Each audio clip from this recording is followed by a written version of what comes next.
Hello, and welcome to the Great Game Debate Podcast, where friends come together to talk about video games and our lives. As always, I'll be your host, Caden Barrett Lane, and joining me is the godfather of the debate himself, Jonah Gomez. How you doing, buddy? Hope you're feeling better. I'm feeling a lot better and still just nasally and hacking stuff up. So, the fun bits. But we're getting caught up on our schedule and the show's going to be out. We're going to be back on track and I'm ready to go.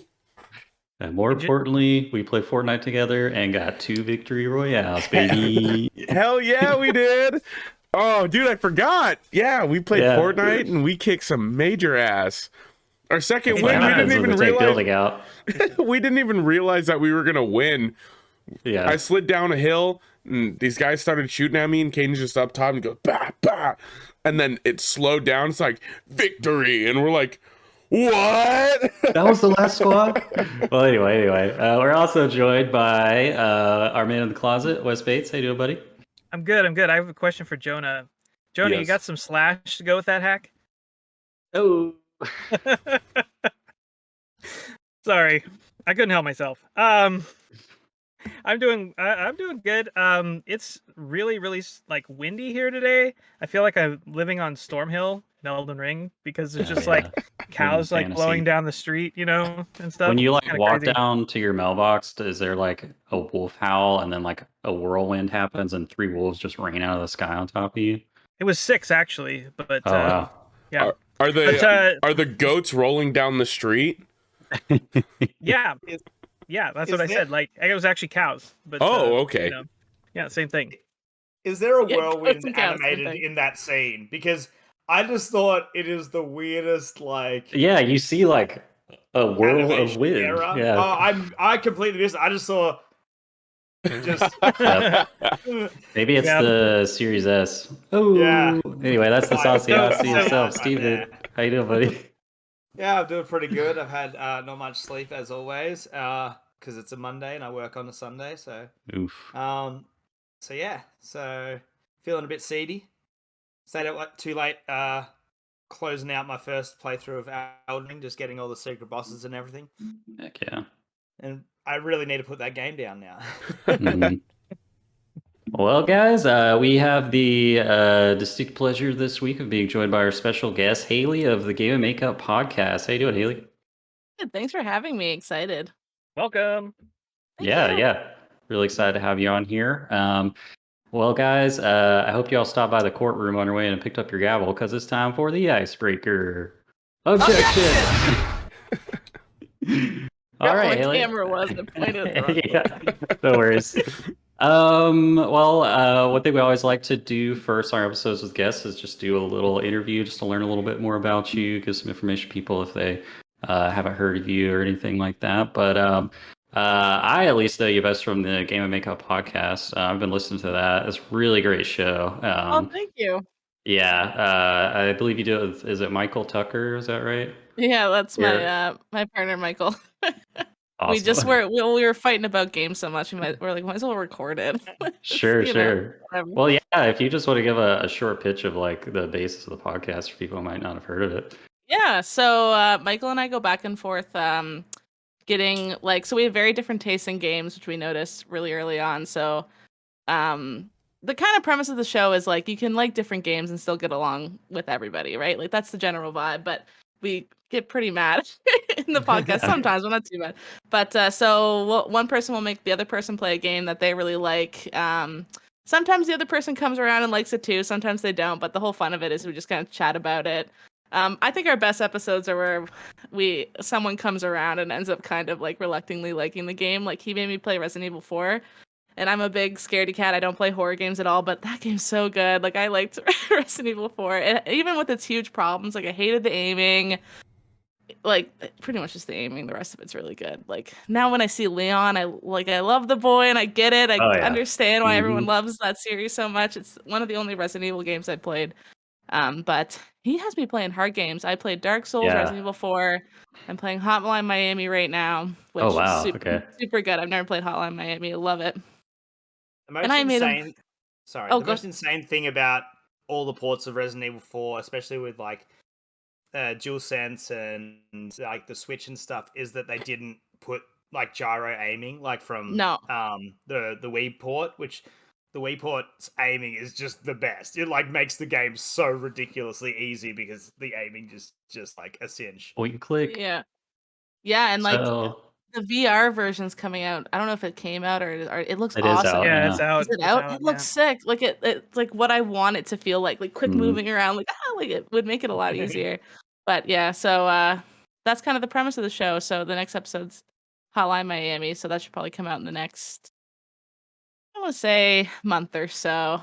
Probably sooner than that because I'm Cool. done Very with cool. law stuff. Well, the bar at least right now. I was curious. I listened to the Dark Souls episode, and while you enjoyed it and appreciate its place in the video game pantheon, you weren't quite as hot on it as Michael was, I guess. But I'm curious. There's been this phenomenon. It's happened to our own Godfather Joda here. We forced him to play Dark Souls 3 up to the first boss and kill it. And they just dropped it like a hot potato. Just was Yeah. not for him. And then he Trash. just fell in love with Elden Ring Yep. and has beaten it. So I was wondering, like, if you have any interest in Elden Ring now that since it's like more like open world, or if it's still just like not for you type of thing. Yeah, I played. I've probably played about 3 hours of Elden Ring, and I kind of dropped it. And I don't know if I'll go Fair back. I enough. think I will. Like, I want it. It's weird. Maybe you feel the same way, Jonah, but I guess you love it. But like, Yeah. I want it to be my cup of tea, but it's not. And I like maybe I need a year, and then I'll come back when I'm more in a mindset where I want that kind of game where I just want to grind and get good and play it a lot more. But I don't know. Right now, I just haven't been playing it very much. I guess the thing that about the game that I liked so much is that it takes a lot less of the get good out of it, because you Yeah. literally, I can't do this right now, so I'm gonna go to a different area, and these guys are a little bit easier to beat, and then you just like you make like what feels like regular video game progress through this Mhm. area. And then you beat the boss, and you're like, that was really fun. That was really like exciting to explore this little area. And then you go back to where you were struggling, and then now it feels like you're up to speed with that area, and now you're fighting it, and you go kill that boss that was giving you issues. So And it's so satisfying to go back. and just it's pummel very them. satisfying. Yeah. It's, See, yeah, I think I know there's gonna be some sweet spot like 8 hours in maybe or like 10 hours in it clicks and then I love it. Like it took me Persona 5 took me like 30 hours and then I was obsessed. But it still took 30 hours before it was fun. Yeah. I don't know Yeah, why I kept playing, but I'm about there right now, working through Yep. that game with Brad. We're like 25 hours in, and I'm like, okay, I'm starting to enjoy this more now. Like, yeah. it You- took like doing a whole Let's Play series to actually like engage with it and stick with it. Which, Yeah. by the way, Wes, those thumbnails that you just like throw out there for that series, fantastic. They look so Oh, great. thank you.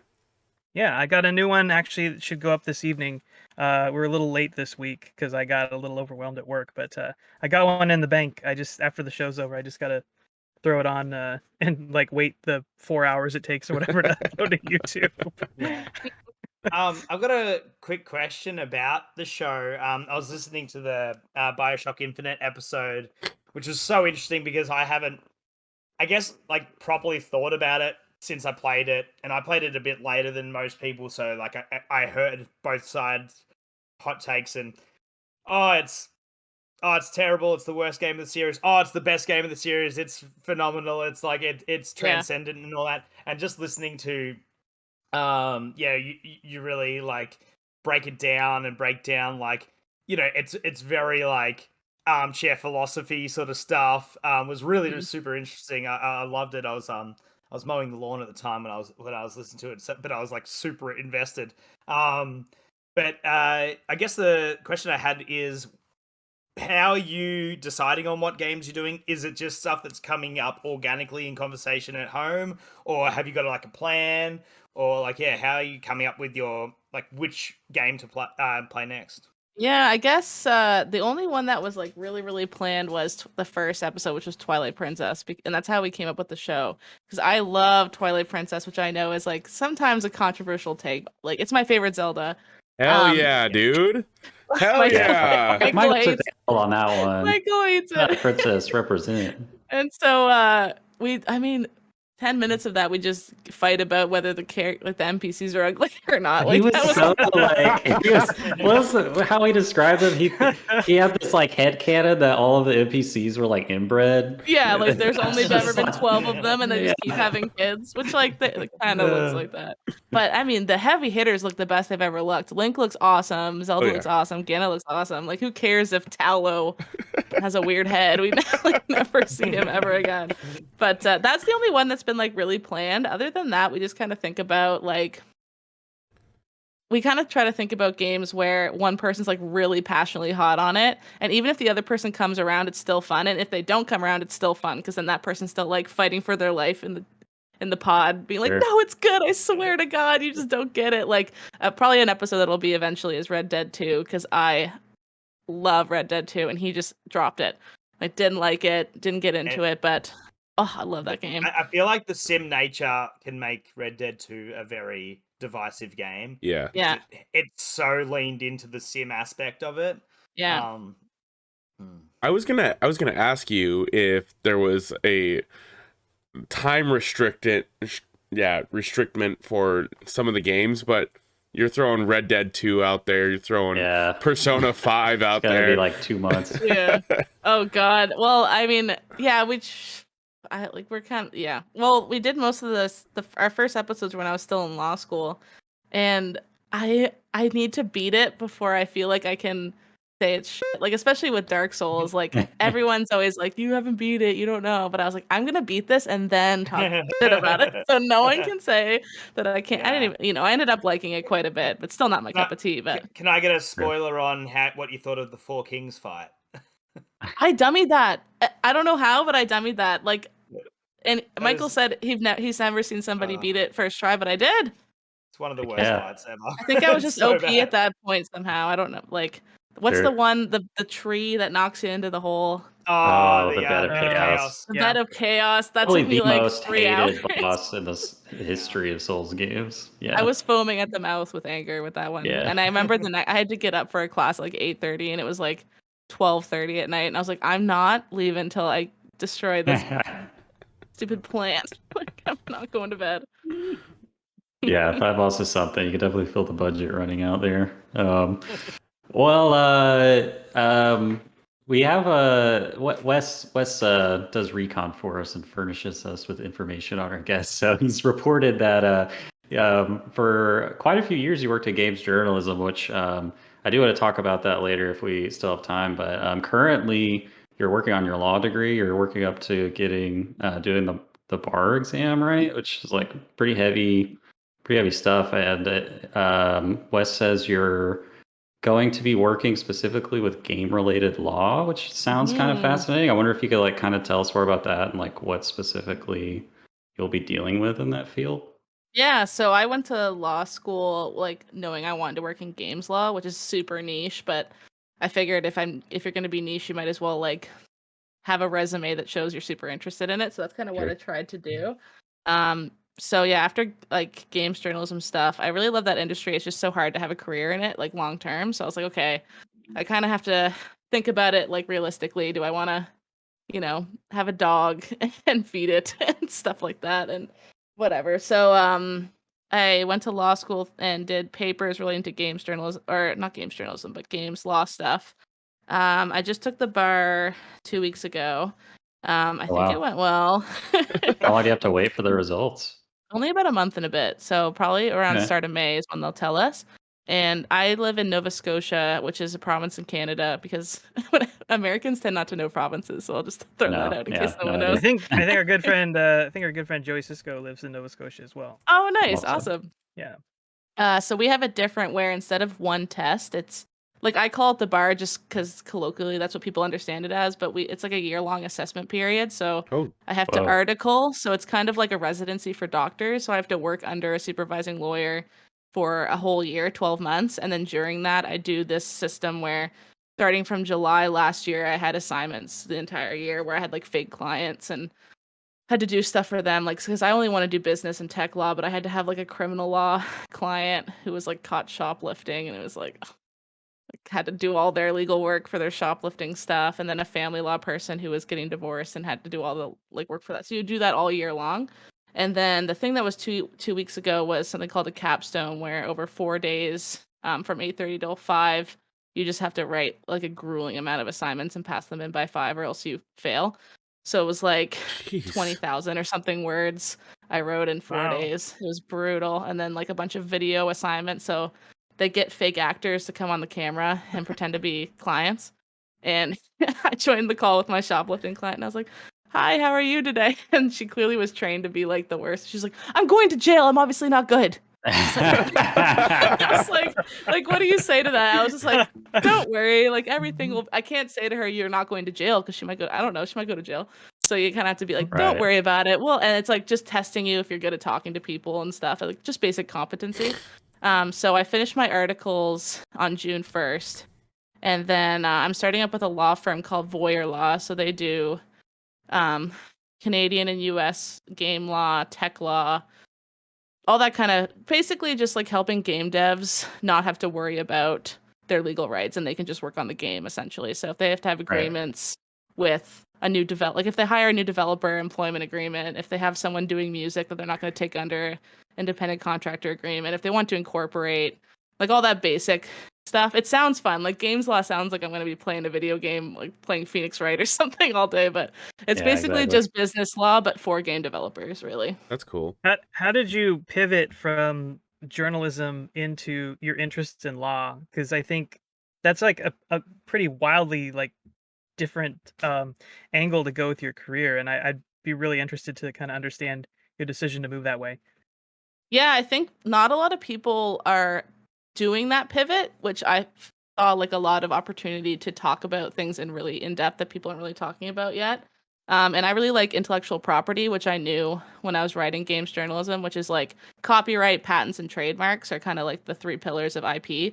Copyright's the really spunky one that changes every other day. Like it's my favorite one, and it really pertains to games. Because historically, like IP and copyright's been so simple. It's like, well, this is a piece of music, easy. Like this is some art, easy.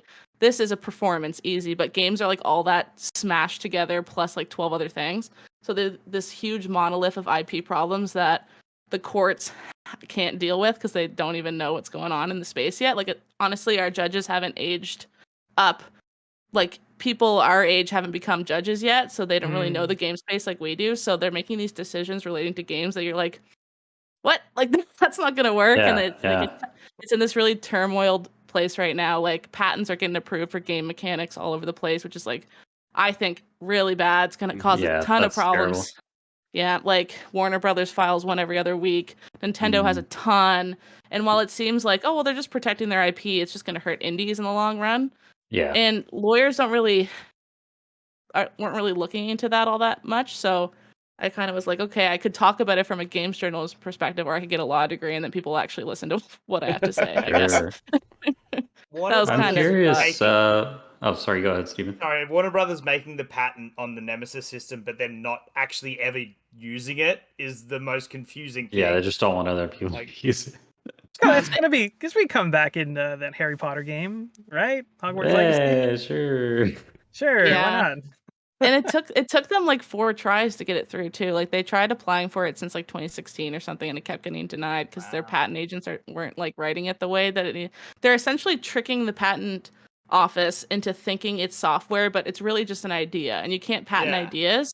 But because it's digital, they're like letting it go through because they're like coding, sure, like that's a patent, but it's like you can't just be like, you know, I'm trying to think of a popular other. Well, there was a sanity bar in some Nintendo game, and they put a patent on it, and it's just in the corner. I forget what the game was called, but essentially the higher Eternal Darkness or something. it was Eternal Darkness, yeah. Wow. So the higher the insanity meter is, the more ghosts show up, the more scary shit happens. The sector, and like the lower it is, the less that stuff happens.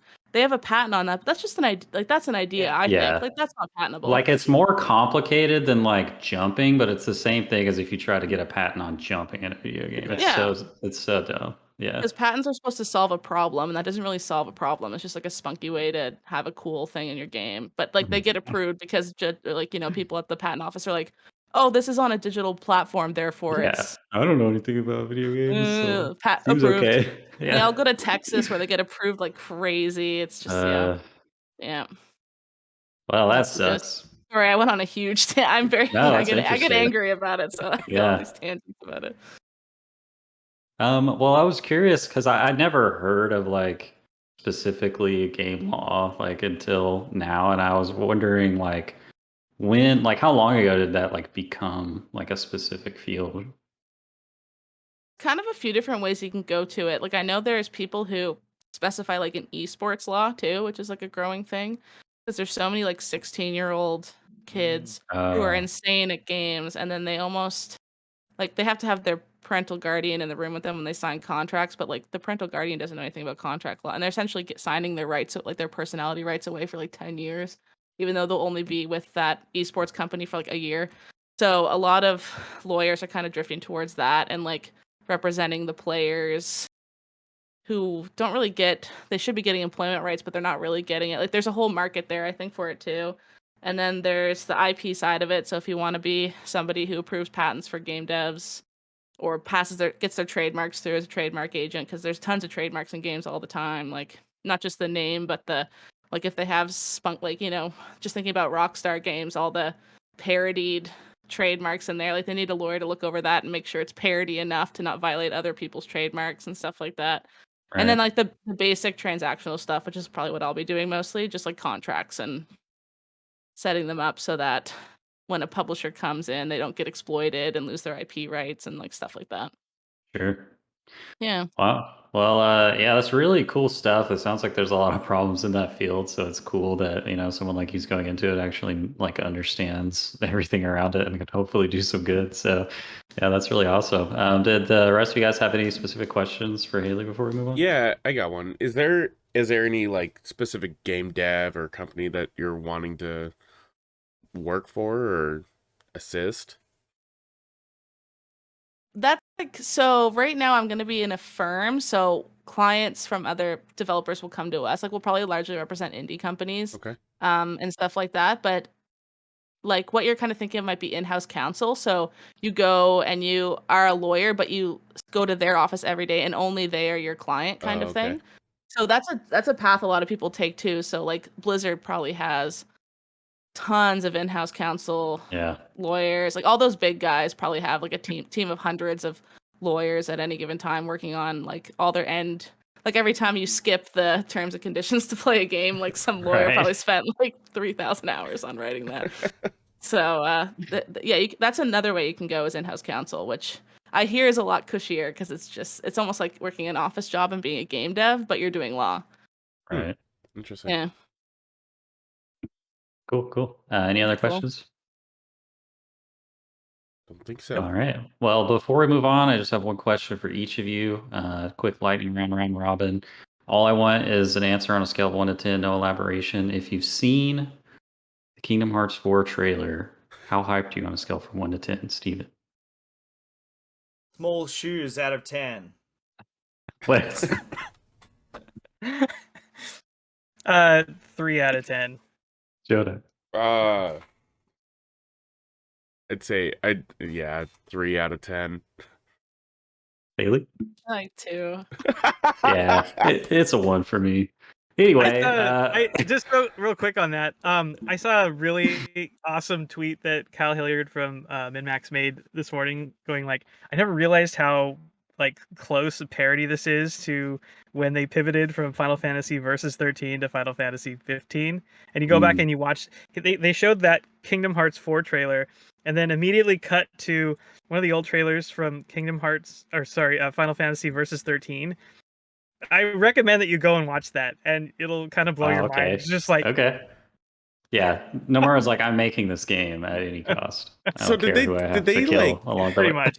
What I don't understand is in what is it, Kingdom Hearts 3, when they have that like ultra realistic part of the game when they're in like a video game. Where they just like, oh, this looks really cool. And granted, that was probably the coolest looking part of the game.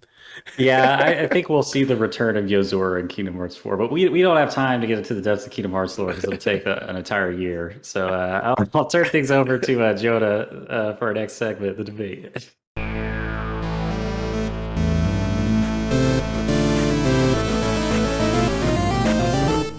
All right, everyone. I hope you're ready for some quick action turtle shells and maybe some mushrooms, but not the magic kind, because it's time for our Mario Kart debate. This week, we've got Haley representing the Star Cup from Mario Kart 8 versus Steven representing the Star Cup from Mario Kart 64. One might say the legendary one, but I guess we'll have to find out in this debate. We're going back to the old school rules where we've got our 2-minute opening, our 2-minute rebuttal, and our 2-minute closing thoughts. Haley, you will be starting, or I'll let you decide. Would you rather start or close out the debate? Oh, I think I'd rather start. Okay. Yeah. You got And then strong. 2 minutes on the clock. Are you ready? Assist trophy. Wait, yeah, assist trophy. Oh, I totally forgot about the assist trophy. I was like, I'm off the hook. We also have an assist trophy that'll give you an extra 30 seconds for your debate. And you can call on either Wes or Caden. No, it's just Caden. Just That's Caden? me, Okay, yeah. never mind. Forget Wes. Just imagine he's not there on your screen. He's gone. So I just call on that at the end at 2 minutes, and I go. You Need can more time. Assist trophy. you can just be like, whenever you want, just say assist trophy, and Caden will.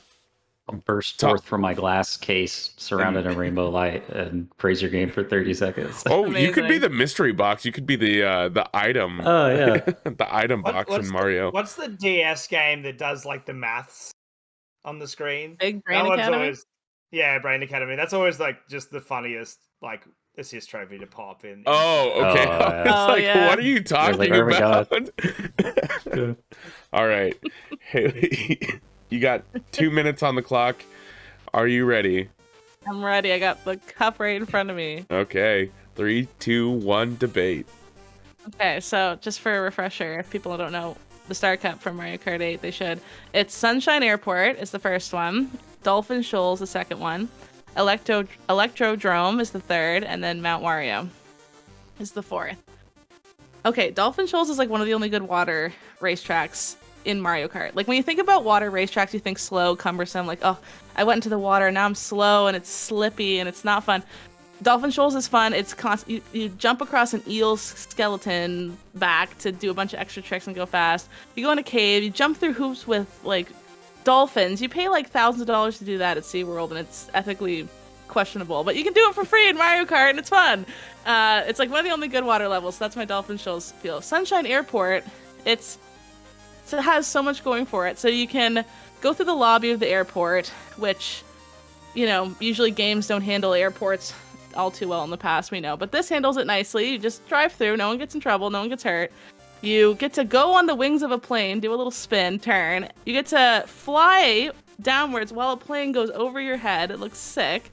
And then it's just, the music's a vibe. Oh, it's such a good one. Essentially why I like Star Cup is all of them are good. Electrodrome, it's like going to a club with Mario and your friends. You get to do crazy turns, everyone's bopping in the background, the music is so good. And then Mount Wario 30 is seconds. one of those rare kart races where it's not laps, you just go straight down. I think Mute City's another one that does that. I think there's one other one, but it's one of the only, like, one of 3 that does that. And I think that's one of the best kart designs. Instead of looping around seeing the same old thing, it's just one long straight shot. It's like an adventure. You start at the top of the mountain, this plane opens that looks kind of suspiciously like, I'm not gonna say it, go look for yourself and you'll see. And then you go down the whole plane, you go down the whole thing, there's shawls, and it's fantastic. Thank you. Well Well done. done. Well done. Yeah. All right, Steven, are you ready for your opening thoughts? Yeah, definitely. All right. 3, 2, 1, debate. All right, much like Haley, I'm gonna give you the clip notes real quick because I may go on tangents. Let's start with Wario Stadium. We're talking about the craziest shortcut track ever in Mario Kart. Like, this is where you split your brothers from you. If you could get it and they couldn't, oh my god, this is where like fights would begin and just like absolute insanity would ensue. Also, just an awesome track to actually go around. Dirt bike inspired. Got Sherbet Land. We're talking high skill ceiling. You've got slippery ice. You've got jumps over cracks. You've got penguins, awesome penguins, but damn, they just get in your way sometimes. Royal Raceway. Mind-boggling that you've got the intro to Mario 64 in this game. Oh my god. Plus a massive jump, again, with the shortcut that you can pull off. But just the fact that they've got Peach's Castle there is just... It's the craziest, coolest, like, meta thing ever in a Mario Kart race, like, ever. And then Bowser's Castle, once again, like, this is the Dark Souls of Mario Kart track. This is emergent storytelling. Who locked up obviously, the King Koopa did, but what did the Green Thwomp do? Why is he locked away? Like, these 30 mysteries seconds. need to be solved. Oh my god, there's only 30 seconds. What I want to tell you about Wario Stadium, like, this is the point in the night where me and my two mates, the Three Musketeers, we'd be, you know, a few beers deep, probably 6 or 7, and this is where my first mate, he starts to fall off. This is like, now it's just between me and my mate Louis G, and we don't do the shortcuts, no shortcuts, and it's just, flames. It's so good. Time. Wow. Passion. Felt the passion on that one. It's very passionate. I need about 15 minutes on this. He's like, I need a time machine. Like, there's so much lore here. All right, Haley, it is time for your rebuttal. Are you ready? I'm ready. 3, 2, 1, debate. Okay, so I'm going on the attack for this one. I'm going to point out why the Star Cup from 64 isn't even that good. Wario Stadium. Have you looked at the outside? It's just a repeating JPEG of Wario's head. There's like no extra art. Go back and look. It's just a blue picture of Wario around the whole outside. That's really boring. Yeah, there's a lot of shortcuts. There's also tons of shortcuts in every other. Look at the Wii. All the Wii courses have shortcuts at the wazoo. There's tons of those. We don't need them in every single one. Sherbet Land is the second worst ice race of any of the worst. Like, I think the Game Boy Advance one, which I can't remember, the name is worse, and every other one's better. It's just slippy nonsense. It's not even fun. The penguins get in the way. The cave's kind of cool, but the penguins ruin it because they're all in the way. There's stalagmites and stalactites are bumping into you, and it's like not fun. Not fun. Royal Raceway. How many times do we just have to have a Mario circuit where you see Peach's Castle in the distance? Yeah, it's like, that's Peach's Castle, I guess. But there's another one where you actually go in it and do a spiral up it. I can't remember, but that one's better than that one. So that one's it. And Bowser's Castle, the Wii Bowser's Castle is way better than this one. This one's just like 4 corners. Who cares? The one had a punching Bowser that would like shoot you up, and there was the twisty staircases. That was so cool. And then I think in Universal Studios they based the ride off Bowser's Castle, but it's way more like the Wii one than this one. If it was like this one, no one would even go to it. They want to see detail. They want to see, you know, King Boo's flying off paintings and you're doing crazy 30 seconds spins up a thing. And gosh, I don't even need any more 30 seconds because I think I've made my point. Like, it's a pretty good cup, and keep in mind, this was a long time ago. Mario Kart 64, nostalgic as hell, super good. But since then, are there better cups? Yeah, there are, and I think it's the Star Cup in Mario Kart 8, because they're updated levels, there's way more detail, they're just as fun, they're just as high skill, there's just as many shortcuts, and they're fun. And I want to use my assist trophy now too, please. Oh, okay. You got 30 seconds, Caden. Ready, set, go. All right, let's circle back around to Wario Stadium. That track is too long, dude. Like, you're talking like a 5-minute race there, and you're gonna finish like other races in like 2 minutes. And like the thing, if you're not using the cheats to unintended jump over the wall and lap around, it's just a big, long, poopy, brown, boring track with nothing going on but like jumps. And you know, if you go over and look at Mario Kart 8 Ultimate, It's so tight. If you go watch speed runs, there's no Time. like unintended glitching out. Okay, never mind. I didn't get my point finished, but you know. All right, Steven. How are you feeling after that rebuttal? I'm feeling fine. You're feeling fine. Okay. Well, you got 2 minutes on the clock. Are you ready, sir? Yep. Let's rebut. 3, 2, 1. Go. Alright, super quickly, the rebuttals of the rebuttals. We've got the Poopy Brown track. This is such a high skill ceiling if you say no shortcuts with your mates. And we also have a rule, you can't dog on the jump. So you can't smash a lightning on the jump in Wario Stadium, because obviously you can lose like about 30 seconds. So our rule is if you get a lightning, you have to pop it. And like, it is hilarious when it actually happens to be when you're on the jump and the ramp, and you just have to stop and wait until you're big again so that you can actually make it over. It's so tight. And because of how big and wide it is for a Mario Kart 64 track, use green shells, and it just feels so good to hit someone with a green shell. Oh man, it's so good. And then obviously the rebuttal on Bowser's Castle. It is simple, but so effective. The single, like, brown plankway, like, bridge is like the biggest skill check, because when you hear your mate like overcorrect and fall off of it, it's just hilarious. Anyway, back onto the rebuttals. Quick, bring up my thing. I forgot the names of the thing. Sunshine Airport. Terrible track, very boring. Also shows the worst part of the airports, which is you can jump over the baggage carousel, and just reminds you of all those assholes that just stand right up against the baggage carousel, like, while you're just like, dude, like, you can just step back. When you see your bag, just walk seconds. up and get it. You don't have to block everyone's way. Dolphin Shoals.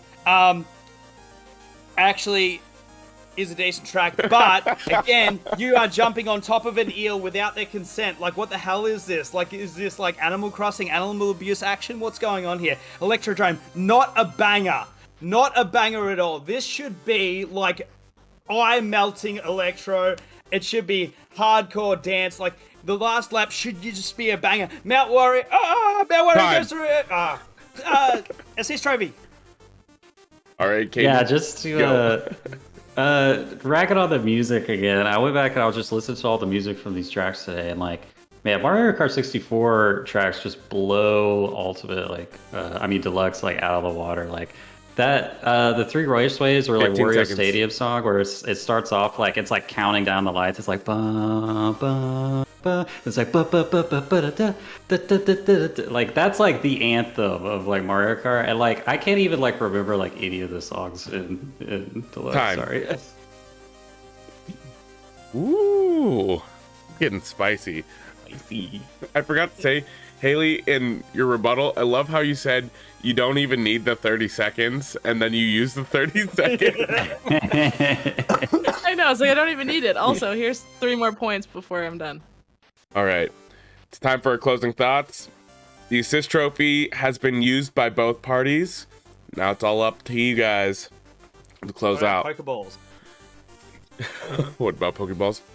That should be a debate. Pokeballs versus assist trophies. Haley, your final 2 minutes are on the clock. Are you ready? Ready. 3, 2, 1, debate. All right, I'm gonna go with a moral argument here. Nostalgia's nice. Nostalgia makes us feel some type of way when we play things. Does it mean that things are better? No, but I can see why it makes you like things more, because like that's super fair. And you can like things more, but you can also acknowledge that some things are just better, because things have gotten better since then, and so they're just a little bit better. I like your point about music.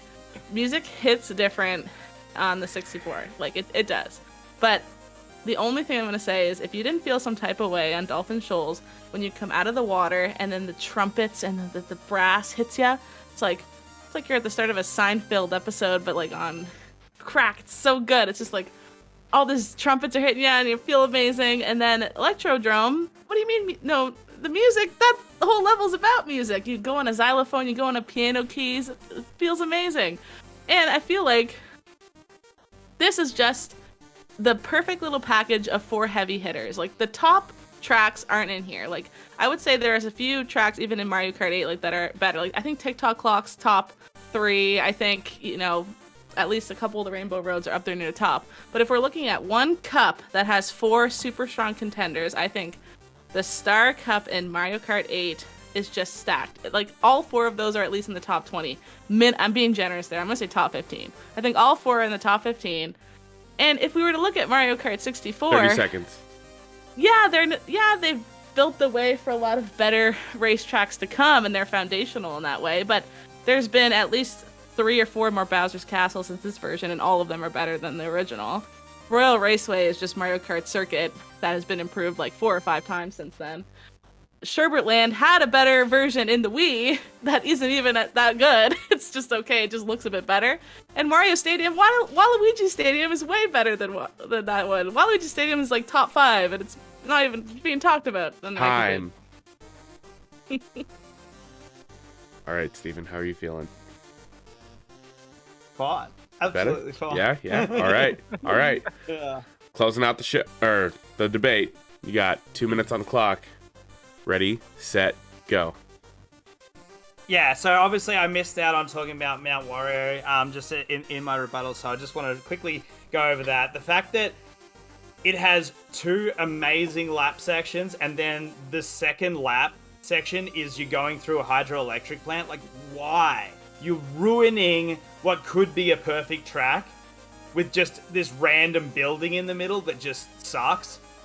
It just makes absolutely no sense. And that's the thing, as I said, like, yes, you're right, I am basing a lot of this on nostalgia, because, like, nostalgia for us millennials is life. Like, but I play Mario Kart 64 every single year. If ever I catch up with my mates, we play Mario Kart 64. It's Mario Kart 64, it's Mario Party 2. It's every single time. And Wario Stadium is just that perfect point in the night where it just gets serious. It just really comes down to the line. And yeah, Royal Raceway is just so jolly, man. Like, if you don't smile when you get to drive, like, just turn off the road and go see Peach's Castle, like, there's something wrong there. Come on. And yeah, as I said, like, Bowser's Castle is just it's just a heap of fun. It's such a cool skill check, especially at 150cc. When all the thwomps are moving like as quickly as possible. And yeah, 30 seconds. That cup just means so much to me. And yeah, I love it. And I don't really need to say much more. I think we've shared all of our love for both of these cups, and that'll do. All right. Leaving 15 seconds on the table. Well, that was the debate. Wes, how are you feeling, man? How are you feeling about this debate? Who's taking your vote? This is one of the most fun debates we've had in a long time. Yeah, it was very fun. I love the passion from both sides, talking about all the little details for all the tracks, and the varieties has been a lot of fun. I do feel like I absolutely love Steven's passion for Mario Kart 64. But I think I'm probably going to go with Haley on this one, just because I feel like she maybe just brought a few more points that interested me personally. Like, if I was going to go back and play both of these cups, it sounds like maybe I would have a little bit more fun playing through the tracks on. And I'm not a good. That's Steven kept talking about skill checks. I'm not a good Mario Kart player, so I think I would probably suffer quite a bit on something that's really designed to test your skills. I'm just looking for more of a jolly time. Sounds like that would be more of what I would be looking for with Mario Kart 8. All right. Caden, how are you feeling? You got to be the assist trophy for both these wonderful debaters. Yeah, it's rough, man. Like, both these games are dank. Let's talk about jolly vibes. You want to talk about jolly vibes? How about the Sherbert Land OST, man? Like, that's just and the penguins, like, oh, it's so good. It's one of those things where it's like my head says Haley, but my heart says Steven. But like right at this second, like I want to go and just like get drunk and pop down on the couch next to Steven and play some Mario Kart 64. So I think I'm gonna give the vote to Steven. All right, Steven getting a vote as well. All right, well, I've got my mind made up. But Steven, dude, you brought some solid points. You took me back to when I was hanging out with my best bud Alex. We're sitting on the couch playing Mario Kart 8 or Mario Kart 64, and he's always kicking my butt because he's just way better at video games than I am. But Haley took it with saying nostalgia doesn't mean it's good or better. Doesn't mean it's better. Mario Kart 64 is still good, but I mean Mario Kart 8 it's had years to improve. And you know what? The tracks, I do prefer the tracks in Mario Kart 8 versus the ones in 64. I'm sorry. But my point is going to Haley. What game has the most speedruns ever? Is it Mario Kart 64? I have a feeling it's that. Yes.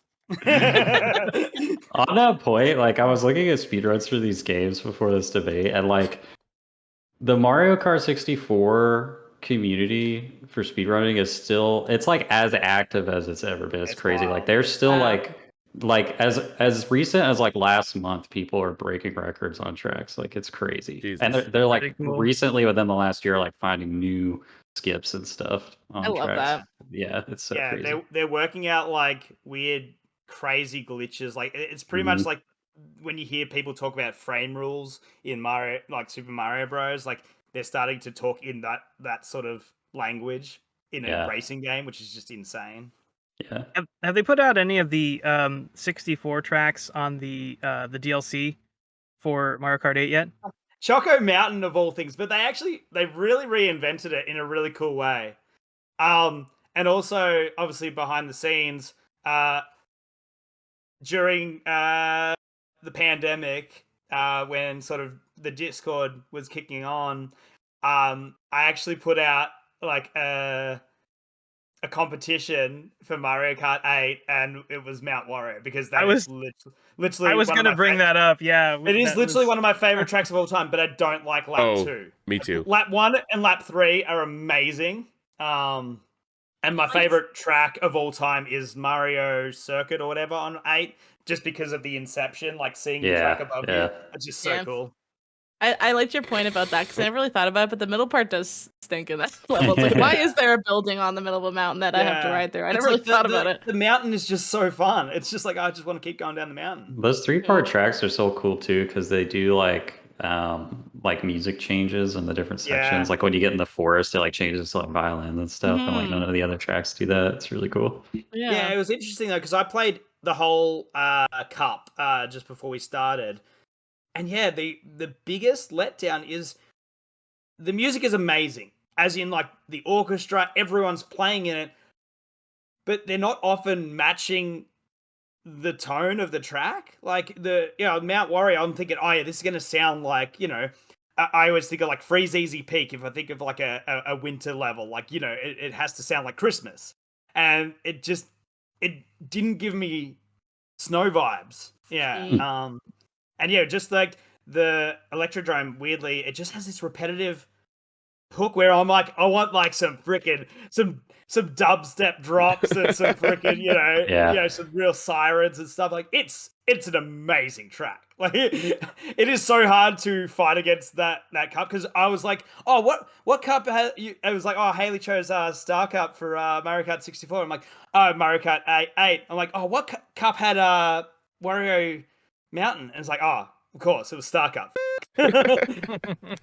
All right. Well, before we continue on our chats of Mario Kart, let's get into the results of last week's debate, which was a 3-way debate of Wes representing why Elden Ring is so bad versus Caden in representing why Elden Ring is so bad, and Steven representing why Elden Ring is so bad. And the winner by a landslide, which really wasn't much of a landslide because we didn't get very many votes.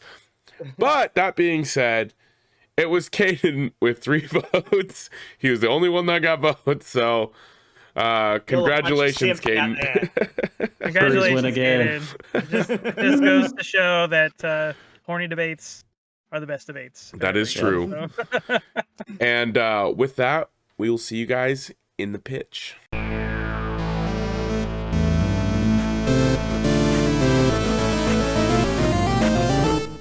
All right, back from our break. And of course, just a disclaimer on the debate, there's no actual shade or hate. We all love both these games. They're both awesome. So, enjoy I Mario don't even Kart. like Mario, actually. So, In it for Luigi, baby. Oh, yeah. With that, we'll move into our next segment, which is the pitch, where a couple of us will have 2 minutes to try to sell or pitch a game to the rest of the panelists, and then we'll each decide whether or not we're buying the game. I'll have pitches today by Jonah and Haley. Jonah, I'll nominate you first up to the pitcher's mask. Show Haley how it's done. Sounds and, good. And Wes, if you want to count them down when you're ready. My phone just locked, but 3. It's for the drama. It's good to go now. Jonah, you ready to go? I am. All right. 3, 2, 1, pitch. All right. I hope you guys like Borderlands, because what I'm bringing to the table is Tiny Tina's Wonderlands. Let me tell you what, this game is a blast. You get all the fun shooting mechanics and just goofy nature of Borderlands, but it's all set in a D&D world with extremely funny characters. You've got Tiny Tina, you've got a bunch of like big name actors like Will Arnett, Andy Samberg, and Wanda Sykes, just like talking in your ears, bantering about D&D stuff, and it's super fun. The D&D aspect of it is called Bunkers and Badasses, so it already has a super fun name. Yeah, it's still kind of got that similar Borderlands loop of you just looting and shooting, and it's mainly just guns. I kind of wish this game had more like bows and arrows and stuff to change it up a bit, but I mean the gunplay of Borderlands is fantastic. I've been playing with my wife, and you know what? The split screen co-op has been fantastic. I remember in Borderlands 2, you guys couldn't get too far from each other because the game just couldn't handle it. This, like, you can't go into separate zones, but you can be across the map from each other, looting and doing other things, getting quests and whatnot from the other person, and the game doesn't slow down at all. I've been playing on my PS5. It has been super fun. The character customization is ridiculously in depth. Like, I'd say just as in depth as Elden Ring, if not more. And I'll leave the rest to questions. Wow. This game's kind of like, gunning for my heart because I'm a big D&D nerd. Like, all I've been doing since I beat Elden Ring 2 weeks ago is playing D&D online with my friends. But like, what is it bringing from like the tabletop role-playing genre, other than like jokes? Like, is there magic? Like, are the character classes like reminiscent of like D&D classes? So part of the character creation is classes, and you start out with 6 classes. So instead of like Borderlands where you've got like 4 or 5 characters that you can pick from, and then you just play as that character, you get to fully customize your character the way you want them to. But part of that is there are these 6 classes, and you can pick from one of these 6 classes, and then at a certain point through the game, you'll get to pick a subclass, and then you get to pick another one of them. So you can play as these 2 different classes and synergize them the way you want to. It's super interesting. They've got multiple classes that let you have familiars and stuff, so that's super cool. When you're asking about magic, they definitely bring magic in, and they swap it out with grenades.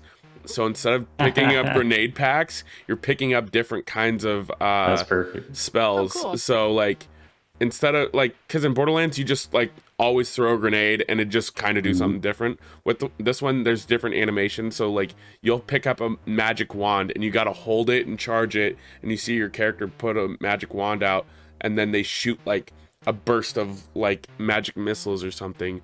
Or you can see them go like this, and they summon a meteor down on enemies and whatnot. You can throw out bubble shields as your spell. It's really cool. and it just has like that elemental fun that Borderlands has as well. Awesome. Quick question. Oh, go ahead, Steven. Yeah, sorry, I just wanted to jump in. So obviously the biggest thing that holds me back, surprisingly, isn't the humor that Borderlands is known for. It is the guns. And does this game, seeing as it is a D&D game, do enough to make the guns feel different from Borderlands guns, or is it just Borderlands guns with reskins of like a dragon on the side or something? Do they feel like they're fantastical, or do they just feel like guns? Biggest issue. They just feel like guns. They've got a lot more like crossbow variants, and then like steam engine mechanic kind of guns too, and they like get crazy with it. They've got shotguns where the reload animation is you're sprinkling magic dust onto it to reload it, and then you shoot like magic blasts out of it. I love that. But for the most part, it is just a first person shooter. It's not like, I mean, you can build melee builds. They do have melee weapons. I totally spaced that. You can like get swords, maces, axes, hammers. Like you can get all these different ones. Some do more damage but are a little bit slower to swing, and you can definitely build out a melee build character if you wanted to, but I mean, through and through, it's just Borderlands in a D&D settings with like the guns. And they make a joke of it, like you'll be running through at the beginning, and they're like, Tiny Tina will be like, now you enter this room and you find a gun, and Wanda Sykes' character's like, Tina, we're playing bunkers and badasses, why are there guns?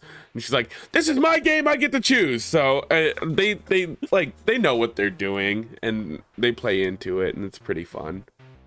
So How's the voice acting? Is it good, or is it kind of cringy? I mean, I've thought it was pretty funny. Like, the cringy parts are the voice actors wanting it to be kind of cringy, like they're doing it on purpose. So I've enjoyed it. I've like laughed out loud plenty of times. And Will Arnett, he just plays like the best goofy bad guy. I didn't even know Will Arnett is in it. He plays the antagonist in the game? Yes, he plays the pretty cool. antagonist, That's so and fun. it's so funny. Oh, I love that. What'd you have for And me, Wes? judging by the TikToks that Jonah sends me, yeah, I can. He loves his cringe humor. Speaking of cringe humor, that was going to be my question: is like, how cringy is the humor in this game? Because the Borderlands sense of humor doesn't, land for everybody, and it's pretty well known for being pretty bad in some instances. So I mean, how bad is it in this game? The queen of the land is Butt Stallion, if that's saying anything. So I mean, you gotta remember, like, it's a D&D campaign being run by a 12-year-old psycho girl. So she's gonna be doing all of like the rainbows and butterflies, but destruction, and that's basically the plot of the game. So it sounds like basically like if you like Borderlands humor, you'll like this game. Yeah. If you don't like Borderlands, it's not going to change your Yeah, mind.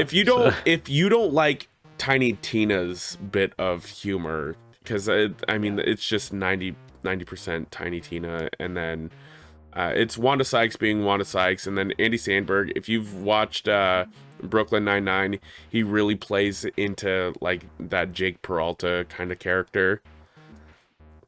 Does the game do anything to set itself apart from the rest of the Borderlands series, other than being a more fantastical take on things? Like, or is it just, this is Borderlands, this is fantasy Borderlands? Does it have any interesting mechanics that aren't in the regular Borderlands series? Does it do anything, or is it just, I mean, I didn't play Borderlands 3, but I feel like, just from what I've heard from word of mouth, is that the writing in this is a lot better than it was in 3. I know I've heard a lot of people really like Borderlands 2, and a lot of people really not like Borderlands 2's writing.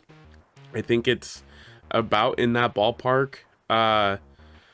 The mechanics wise, like I said, the grenades switching that to magic, it really changes up things. You get to use your abilities. If you've played games like Destiny, it kind of has a similar feel where you're playing with your cooperative mates, and you're timing out who's using a spell when and who's using abilities when, and just trying to synchronize stuff. So I mean, it comes down to like doing cooperative play. The nice thing is, I don't know if Borderlands 3 had it, but this game definitely has crossplay and cross save, so you can do co-op crossplay from PlayStation, Xbox, and PC.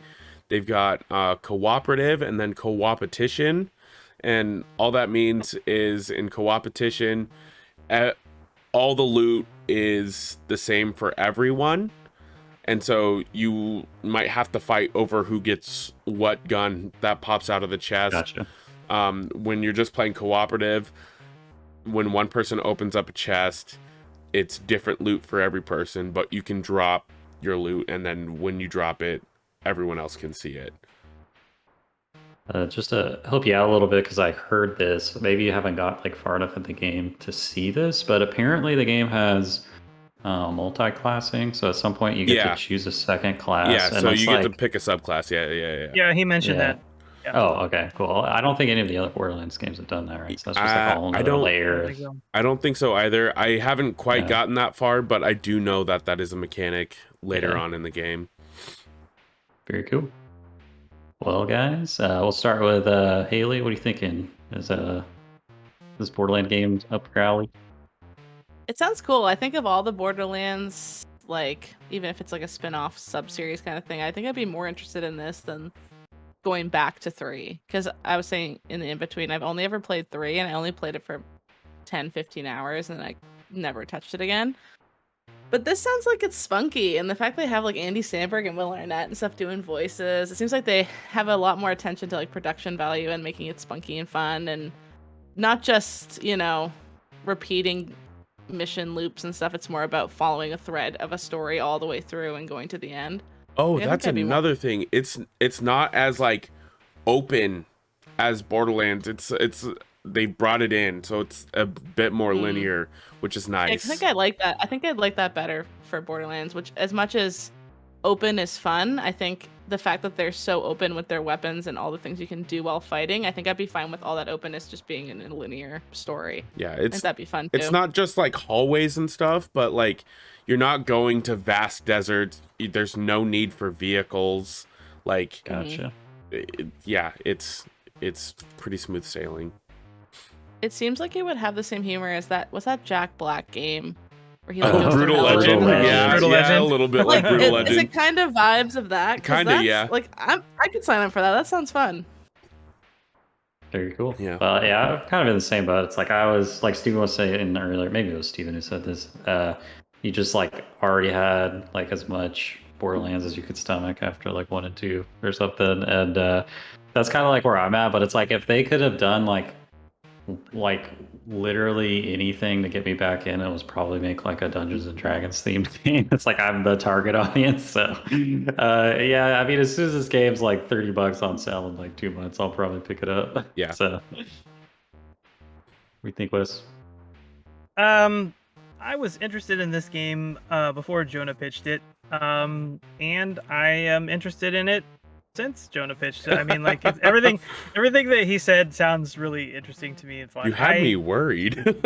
Like, no. You did a sold good. It horribly. You did a good job. You did a good job. And I like the Borderlands series, but kind of similarly to other people, I got kind of burnt out after 2 because there was so much of 2. It was just such a huge game with so much DLC, add-ons, and everything else. And I haven't played one since. And this one definitely sounds more interesting, I think, than anything that I saw in Borderlands 3. And there are also 0 microtransactions, which is kind of surprised me.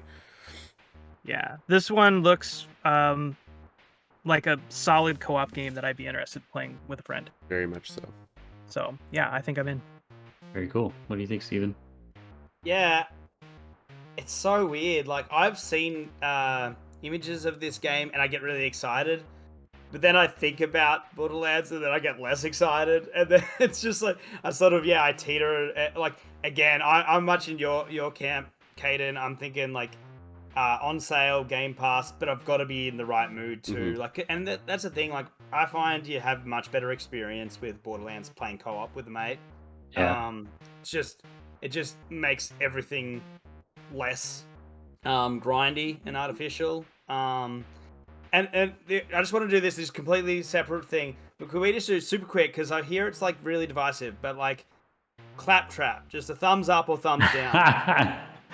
Yeah, I think in general I'm a thumbs up on Claptrap. I think I like the most in Claptrap, Borderlands but 1. there can be too much Claptrap. Yeah. And Not the a nice fan. thing about this is I've seen Claptrap once, and it was just for a side quest, and that's it. Oh, he's Okay. actually in the game. Yeah, he's all made out of wood and stuff. Nice. That's kind of funny. Claptrap like wishes he was Wheatley from Portal.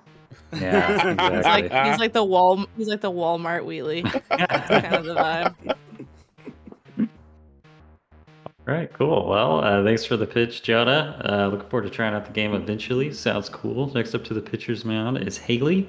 Wes, if you want to give Haley a countdown, Absolutely. you'll have 2 minutes. Are you Okay. ready, Haley? Yeah, I'm ready. All right. 3, 2, 1, pitch. So the game I'm talking about is Dead by Daylight, which seems like a dead game, but it's not. It's so fun. So this has been in my top 3 most played games on my PlayStation in the last like 4 years at least.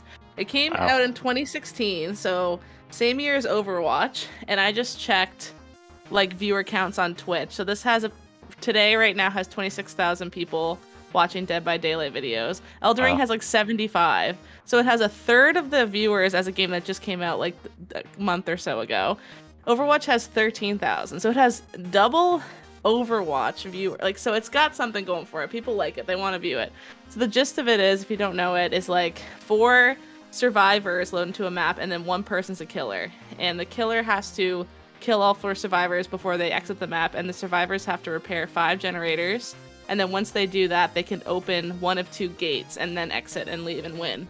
So you can play it stealthy if you're really good at what's called looping, which is just using the environment around you to like waste the killer's time so other people can work on gens and get it going. You can do that. If you're not good at looping, you can hide in bushes a la Fortnite, or like just, like try to there's perks where you can pretend to throw a rock to distract the killer, or hide in a locker and not make any sound when you go into lockers. Like, there's an infinite amount of perks you can use, and every survivor can bring 4 perks and every killer can bring 4 perks, and the 30 perks seconds. ultimately change how everybody plays it. So it's like an insane strategy horror game. They have so much IP in it. They have Michael Myers, Ghostface, they have Sadako from The Ring, they have Stranger Things, Nancy Steve, Demogorgon. They like so much IP shoved in there that people don't even realize, and there's so much strategy to how you can apply different perks to do different things. You can have a build where you make them really slow on gens, make them easy to knock down really fast. Like, there's so much you can do. So it's like really fun to watch and addicting, honestly. I play it all the time. Cool. Did I'm not curious. Go ahead, Sadako Steve. from The Ring was in this game. That's crazy. I think that's She the newest. Yeah. She just got added. Oh, Yeah. that's so cool.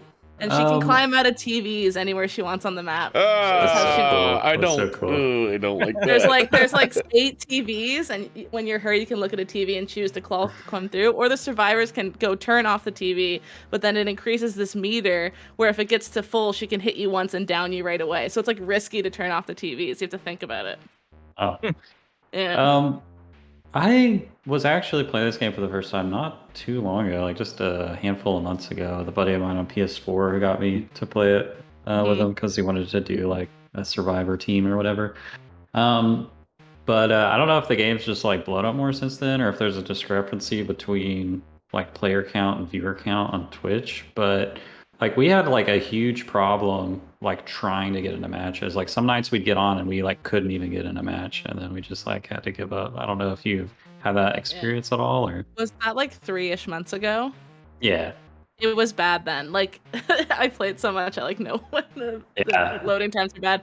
There was like they've updated a lot, and they honestly do a really good job of like not just introducing new IP, but like doing balance adjustments. Like if they're noticing a killer wins like 90% of matches, like, okay, we need to nerf the killer a bit and like buff this or whatever. They're pretty good at that. But there was a time when it took forever to join matches. It's gotten a lot better since then. I don't know what they did. Maybe like they made crossplay more crossplay, because I used to only get PS4 people when I play, and now I get a lot more PC people. And unlike a shooter, I don't think it really matters if you're on PC or like there's not a real difference in skill there.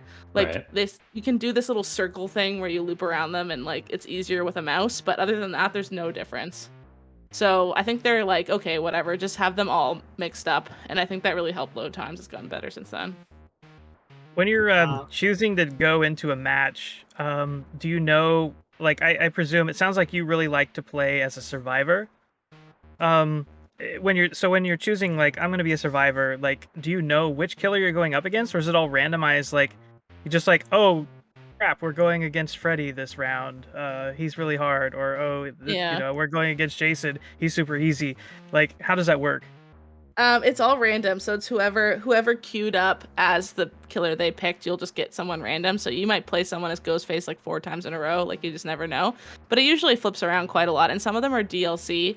Like some of them are just basic. If you buy the game, you get these, I think it's like 10 killers that are just basic stuff. But you can buy like Nightmare on Elm Street DLC and get Freddy and another survivor, or the Ring DLC.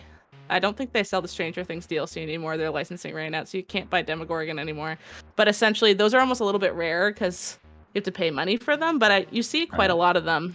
And I actually play Killer more now. I used to play Survivor a lot, but the last like 6 months, because I've been stressed about the bar, I play Killer, and it's like kind of like a stress detox. You're just like someone will run in front of you, like, get the hell out of here. You just hit them, and like, it's called tunneling if you only focus on one person instead of spreading your time across all the players. But I don't know, sometimes just tunneling one person who like teabagged you, you're like, nope, you're dead on hook. I'm standing here until you're dead. I don't care if I lose the whole rest of the game, you're dead.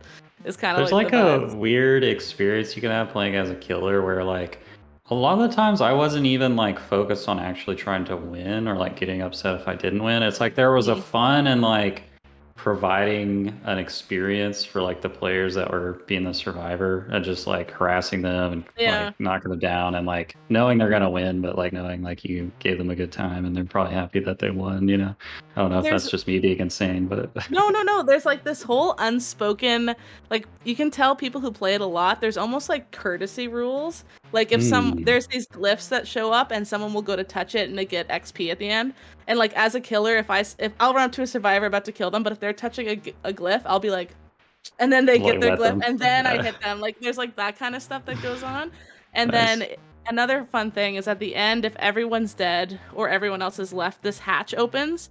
So even if the doors are closed and none of the gens are done, they could still escape out of a hatch if they find it, but it's really hard to find. But what you tend to do if you're a nice killer is if they played really well, the teammates sucked, they tried their best, like you'll go find them and you'll be like, come on, and they'll let you like lead them to the hatch and be like, get in there, get out of here, and they're like, thank you, and they like hop in.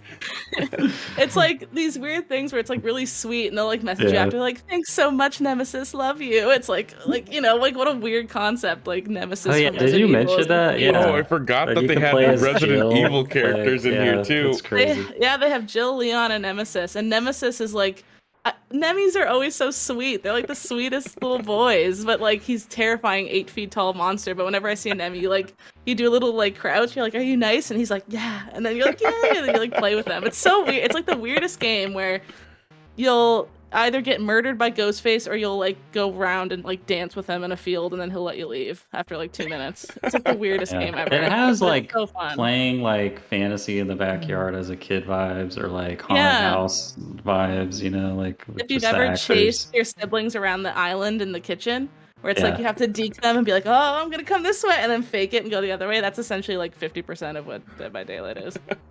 I guess I don't know because I haven't played it, but is it a free-to-play game? No, it costs money. It does cost money. Yeah.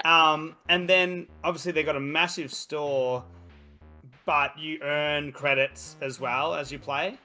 Yeah, so there's some survivors and killers that you can't buy with like, it's almost like, you know how Overwatch has like, well, not a good example. Overwatch is a good example. You know how it's almost like the money that you get by spending actual real money and then the money you get by grinding?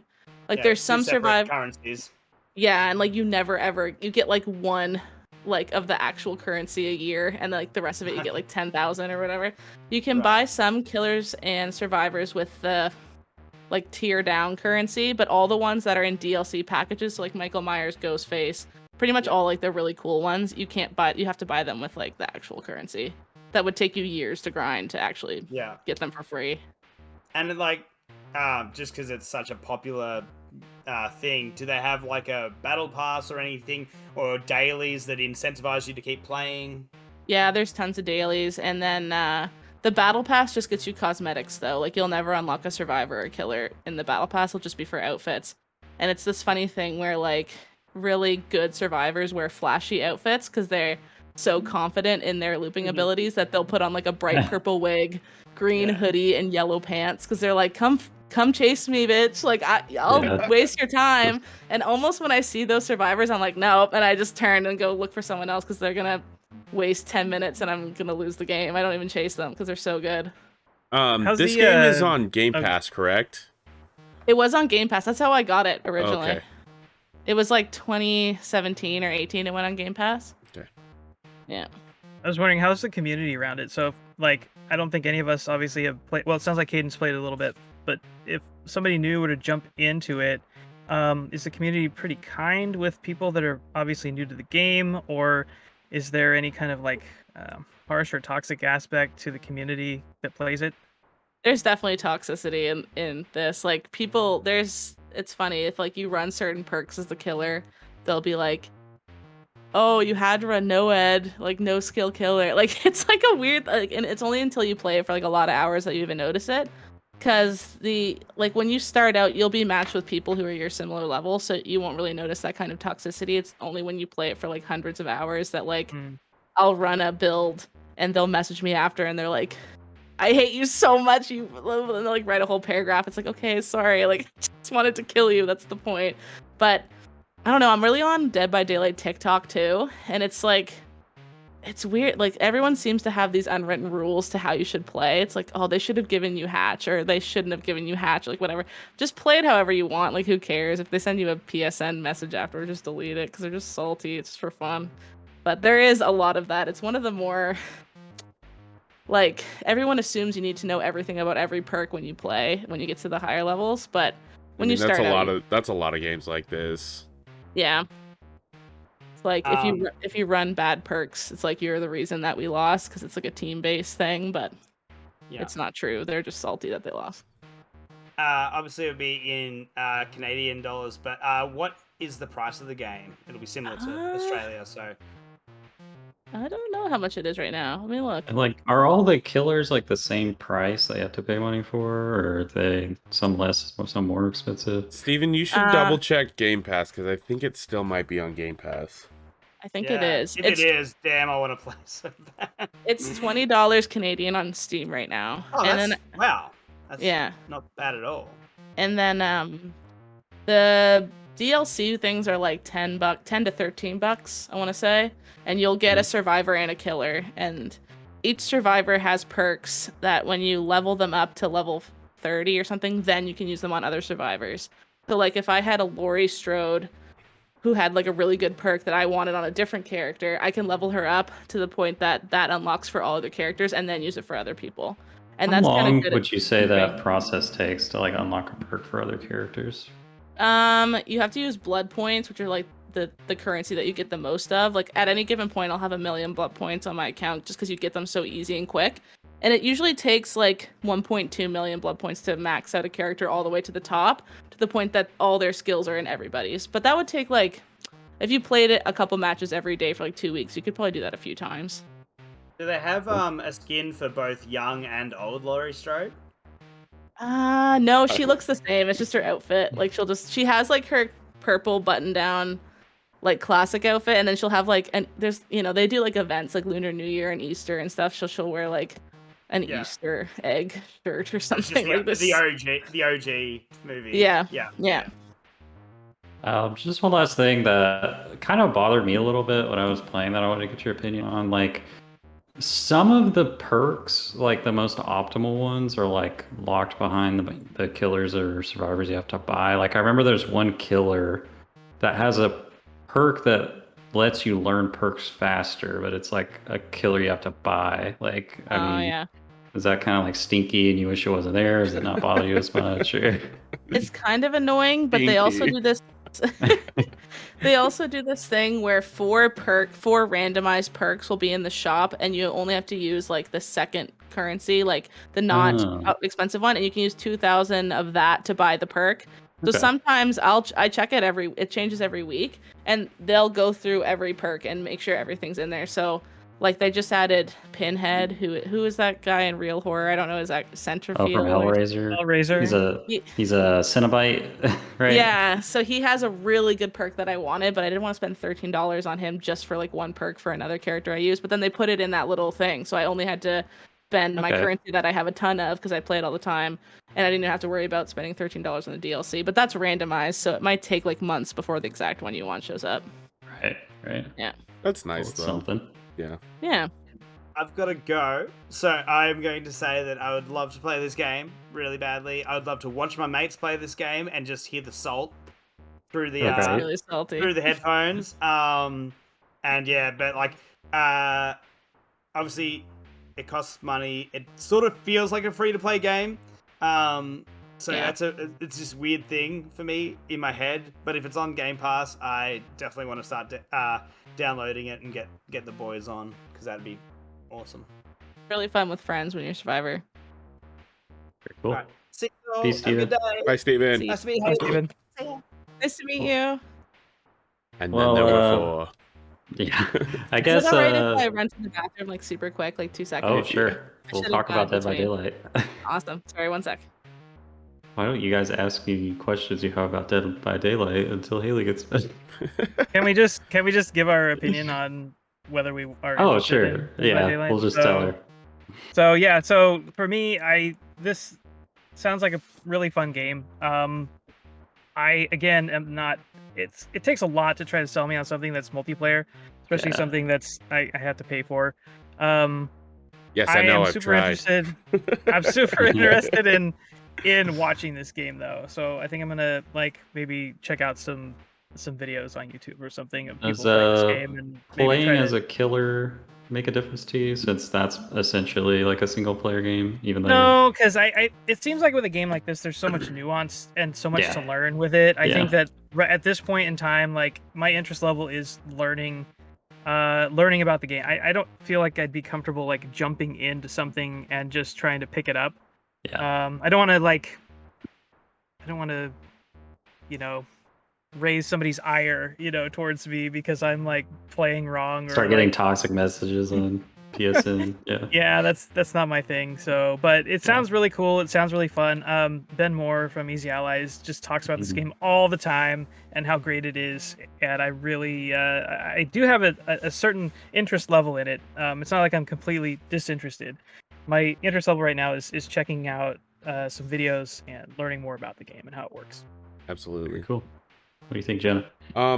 Yeah, I need to look to see if it's on Game Pass, because if it's on Game Pass, I'm definitely picking it up. I have buddies that were like, dude, let's play Dead by Daylight. Let's play Dead by Daylight. It's so much fun. It's crazy. We'll have a good time. We'll play and whatnot. And I'm like, yeah, sure. So I think I ended up downloading it on either my Xbox or my PC, but I gotta double check because I don't remember. And then I never played with them, so I deleted it. But I'm pretty sure it's on. I could be confusing it with Friday the 13th. That But was like it came out around the same time. Yeah. But like Dead by Daylight beat that game. yeah. I So am 100%. I gotta see if it's on Game Pass. If it's on Game Pass, for sure, yeah, I'll pick it up and check it out. While you were gone, Haley West just said his interest is definitely peaked in the game, and he's like to the point where he wants to like check it out, watch some streams, that kind of thing. I'm in a weird position because I already bought the game, but like on PS4 because that's all my friend has, and we played on PS4 and then dropped it. But if I want to play it again, I've just got this beefcake PC, and if I have a choice to play a game that's cross-platform. I want to play it on my PC, but then I've Yeah. got to buy it again. Yeah. So that's kind of hard. PC Game Pass. Yeah, I guess if it's on PC Game Pass, maybe I'll check it up. It sounds like interesting that the game's more active now than when I was playing it Yeah. before. So, maybe it's worth checking out. It says as of December last year, it was on Game Pass. Sweet. So I'm Okay. not sure if it still is, but as of December last year, there was an article that it said it was there. Cool. Well, it sounds like, Haley, the answer from all of us is pretty much if it's on Game Pass, we'll give it a shot. Oh my gosh, we should do a survivor team. I've never played with 4 people where we could all be survivors and just like absolutely dummy the killer with our strategy. Right. That'd be amazing. Yeah, that was the crazy thing about playing with my friend, just the 2 of us getting in like a random group of 2 other survivors and not even getting on comms with them, and it just being utter chaos, and we would never win. It's just you gotta have 4 Because players. there's no text comms in it, so you can't like type to your survivors and be like, come over here. Like there's only 2. You can do 2 things where you can go like this and point, or you can go like this. So like people just are like they'll like teabag and be like come, and it means like get your ass over here. And, like it's funny. And if someone's on the gen and they mess it up, you can like blow the gen and the killer knows where you are if you mess up a skill check. And people will like stand up off the gen, turn to you, and be like, which means like get the hell out of here, like you're embarrassing yourself. It's like all these weird little micro communications that Its own exist language. in it. Yeah. Yeah, that's great. Cool. Well, that's the pitch, guys. I'll take another quick break, then roll into the game.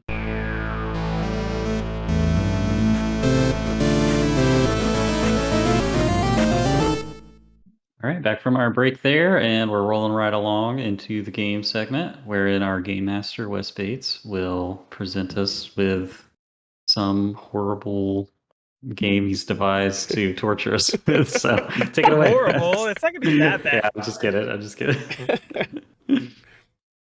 Okay, so it's been a hot minute since we played Video Game 20 Questions, so we're bringing the classic back. For those that don't remember how this goes, you guys have 20 questions, yes or no, only questions, to guess which game I am thinking of. You have 20 seconds each to ask a question. We're going to go round robin style. We'll go Haley, Jonah, Caden, and then back to Haley again. After 7 questions, I will give you guys 1 minute to converse and talk about your strategy, what you're thinking based on the questions you've asked so far. Then it starts up again. You get another 7 questions. After 14, I'll give you 1 more minute, and then we'll go to the end. If you guess the wrong game, it's game over. You lose. Any Right. questions before we start? No, let's No. go get it. All good. All right. Haley, you're up first. 20 seconds on the clock. 3, 2, 1, go.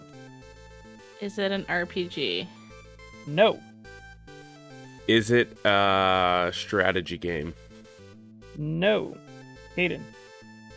Is it a 3-dimensional game? No. Haley. Is it an isometric game? No. Jonah. Is it a side scroller? Yes. Hey. Hayden. Is it? Does it feature shooting modern firearms? No. Haley.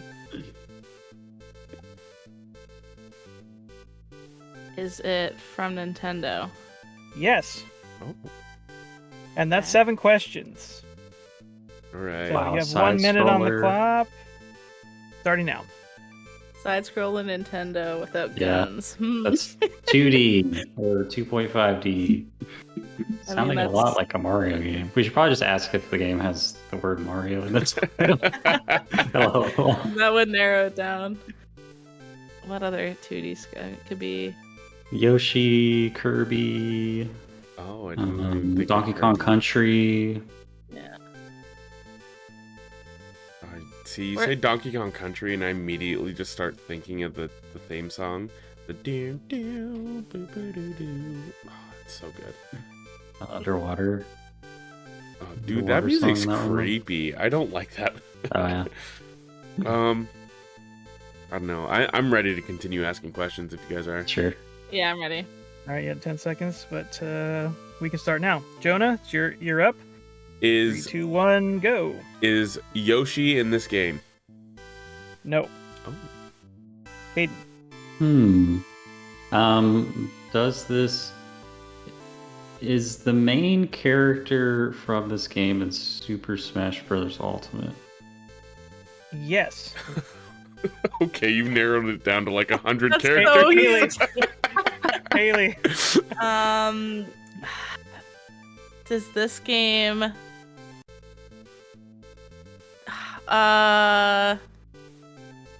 is 4, Mario the playable 3. character in this game? No. Okay. Jonah. Huh. Is Donkey Kong in this game? Yes. Ooh, baby. Oh, there we go. Hayden.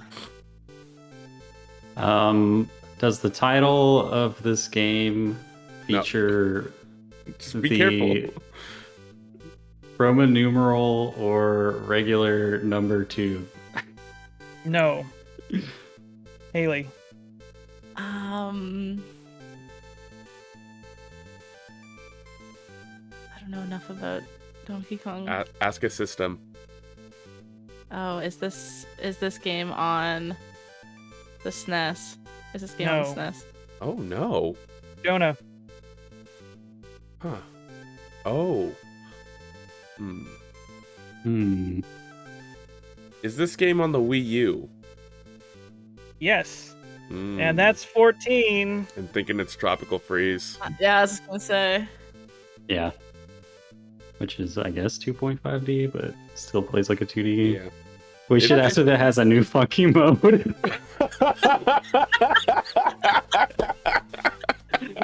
Okay, I'll let you ask that, Caden. God. Any other ideas if it's not Donkey Kong Country? I have no I mean, idea. the only 2D Donkey Kong games are Donkey Kong Country and like the original Donkey Kong, like on the Yeah. NES, right? Oh, like, he yeah. could. arcade. I asked if it was on the Wii U, not if it came out on the Wii U. Right, because it could be like virtual Oh. console. Yeah. Well, I think new Okay. funky mode will clear that up. for Yeah. us. All right, That's Wes. gonna- I think we're ready to go.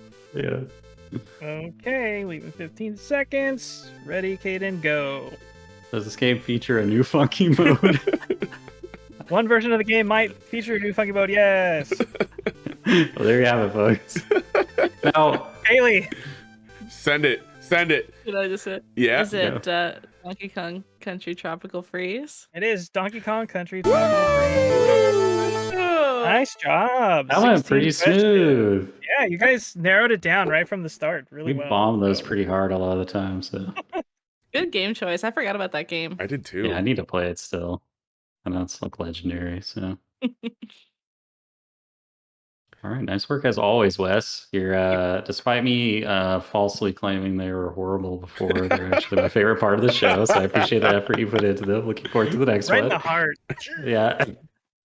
Well, with that, folks, we've made it to the end of the podcast. Congratulations, you made it. We'll just go around real quick for everyone's final thoughts. Haley, as our guest, we'll give you the honor of going first. Just anything you want to plug, anything that's on your mind at all, go for it. You can plug social media, whatever you want to do.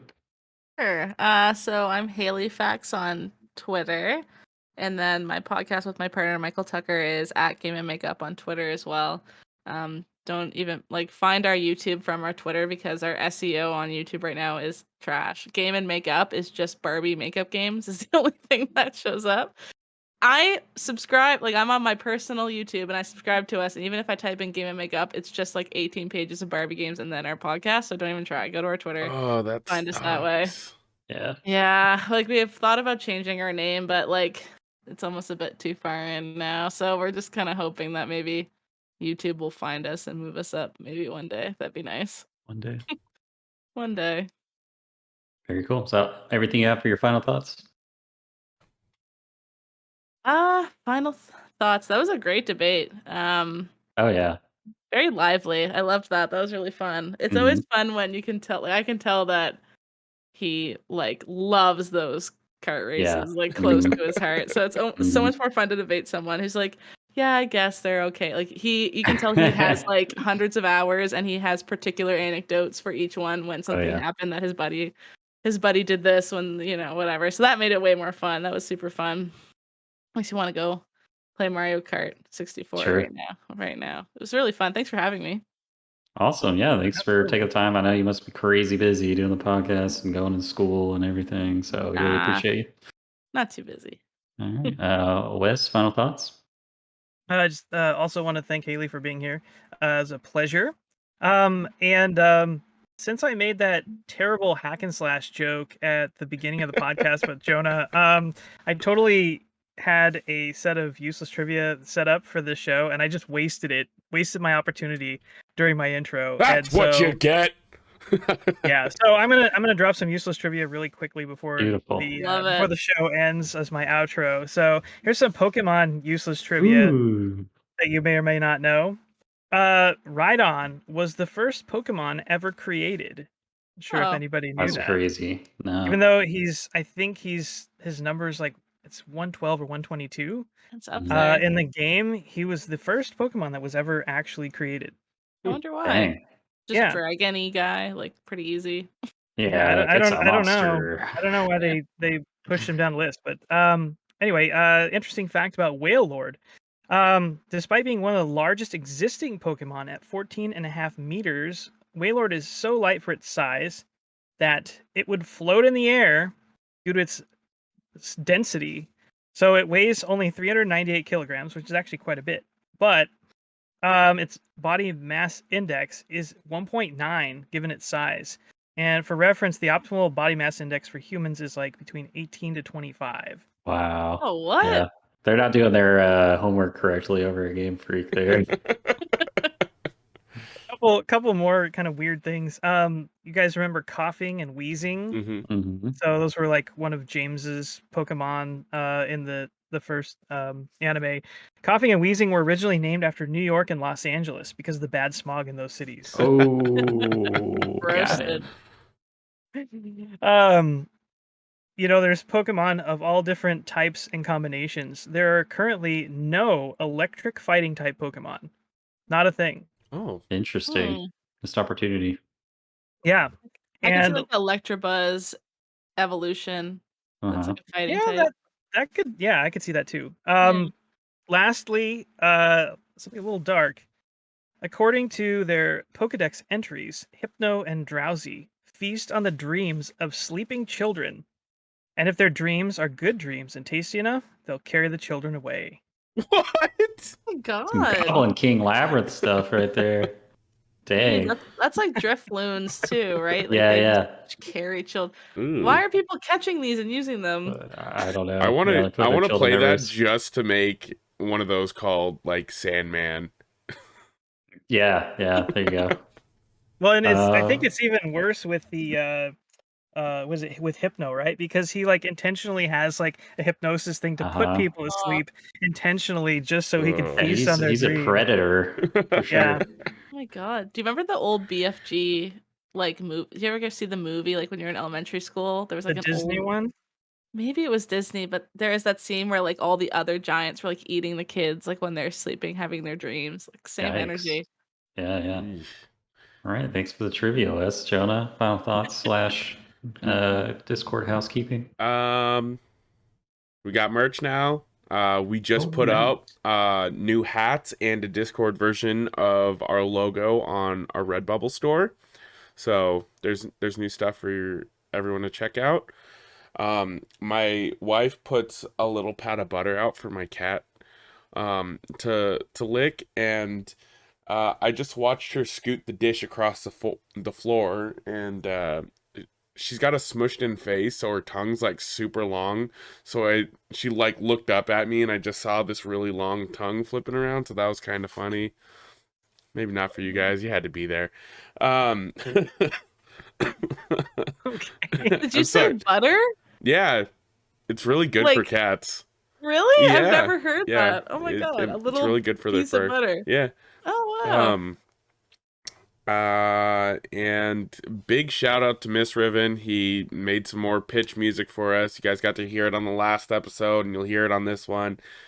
Another home run from that dude. If you want to check out his work, it'll be in the credits of the show, but missriven.bandcamp.com. dude kills it every time we commission him to make something for us. And thank you, sir. Heck yeah. Cool. Well, we're the Great Game Debate Podcast. Find us on YouTube. Search Great Game Debate Podcast. On Twitter as @Great Game Debate. Spelled DB, the number 8, right? Yes. I think. DEB8. Yeah. And either place should have a link to get to our Discord. I have a pretty lively little community, just super non-toxic, chill, just talking about all things nerddom. We have about 3 or 4 times a year a game club, just like a cheap short game that everybody can play and afford, and talk about it, give you enough time to play it. So it's all fun, cool stuff. I've been your host, Kenny Bear Lane, and my final thoughts are my brother is doing an Elden Ring playthrough cosplaying as Chris Redfield, and he almost like perfectly matched Chris Redfield's face from Resident Evil Village, like in the character creator. And there's a spell in that game where you conjure a giant boulder and throw it at enemies as a projectile. That's all he uses to kill things as Chris Redfield. It's just Amazing. All right. Well, When the bye. ultimate ally or enemy becomes the ultimate ally. There you go. Yeah, it's an uneasy alliance with Boulder from Resident Evil 5. All right. Wow. Cool. Yeah. All right. Well, that's it. Bye. Bye.